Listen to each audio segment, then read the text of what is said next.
hydroxychloroquine, mais il y a toujours un certain nombre d'essais qui sont en cours et dont on attend avec impatience les résultats. Notre invité ce matin, le docteur Violaine Guérin. Bonjour, vous êtes endocrinologue, immunologiste. Vous avez fondé aussi le collectif Covid-19.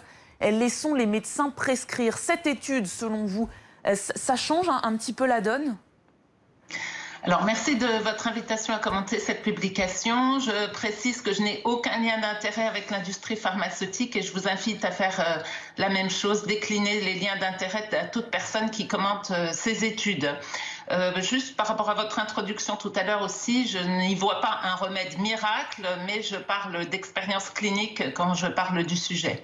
Alors cette publication, comme votre collaboratrice l'a dit, elle a été réalisée chez 96 032 patients pour être précis, dans 671 hôpitaux tout continent, entre le 20 décembre et le 14 avril 2020. C'est une publication le 21 mai, donc c'est extrêmement étonnant qu'une aussi grosse masse de données puisse être analysée aussi rapidement.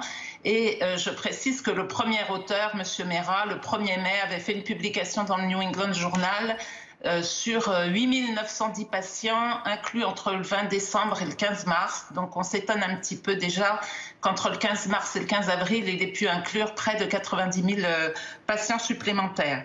Au bas mot, c'est une étude à 50 millions d'euros, si on pense qu'elle a été faite sérieusement. Donc on va se demander déjà aussi qui l'a financée. Et puis on a 4 auteurs signataires pour une logistique multilingue, parce que quand vous incluez des dossiers de patients dans un très grand nombre de pays, vous imaginez bien que c'est un petit peu surprenant déjà ce qui se passe. Et puis quand on regarde les liens d'intérêt avec l'industrie qui sont déclarés par les auteurs, on voit que tout ceci n'est pas anodin. Alors, on va quand même commenter cette étude. Les patients... Vous pensez que les chiffres sont peu crédibles, c'est ça? Vu que vous avez expliqué un petit peu la méthodologie, oui. Quel crédit vous portez à l'étude sur le fond? Il y a deux choses en fait. Premièrement, si on veut faire des études de qualité, il faut regarder chaque observation, analyser ses résultats. Et je doute que les 96 032 dossiers aient été analysés correctement. Malheureusement, c'est un petit peu ce qui se passe en ce moment en matière de recherche clinique. On rentre des données en informatique, il n'y a plus un seul médecin qui regarde les dossiers. Donc la méthodologie me paraît un peu surprenante avec 4 auteurs qui portent le papier. Et donc on imagine que ces 4 auteurs auraient analysé les 96 032 patients.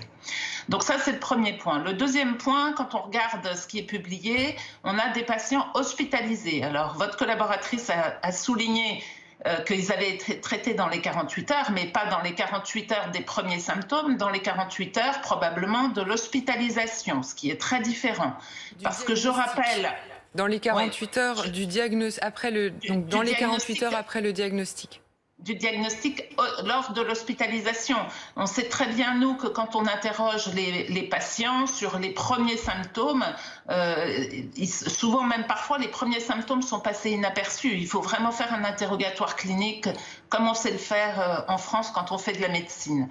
Donc, ce qui est très important, c'est de réaliser que cette étude, premièrement, n'entre pas dans le cadre de ce qui a été préconisé par l'IHU et dans le cadre de mon expérience clinique qui suis un médecin de terrain, c'est-à-dire que nous voyons les patients à un stade précoce quand ils ont un Covid et donc dans un stade de la maladie qui n'a rien à voir avec ce qu'il y a en hospitalisation.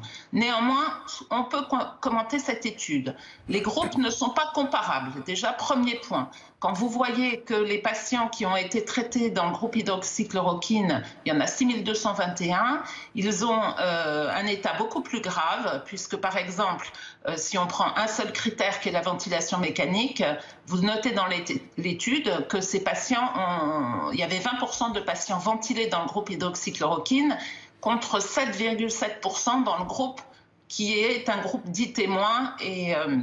on n'a pas tous les détails non plus sur les prises en charge de ce docteur Guérin, qu'effectivement, il y a des problèmes pour comparer certains chiffres. On reviendra vers vous un peu plus tard. Merci beaucoup, docteur Violaine Guérin, endocrinologue, immunologiste. On rappelle que vous avez fondé le collectif Covid-19. Laissons les médecins prescrire.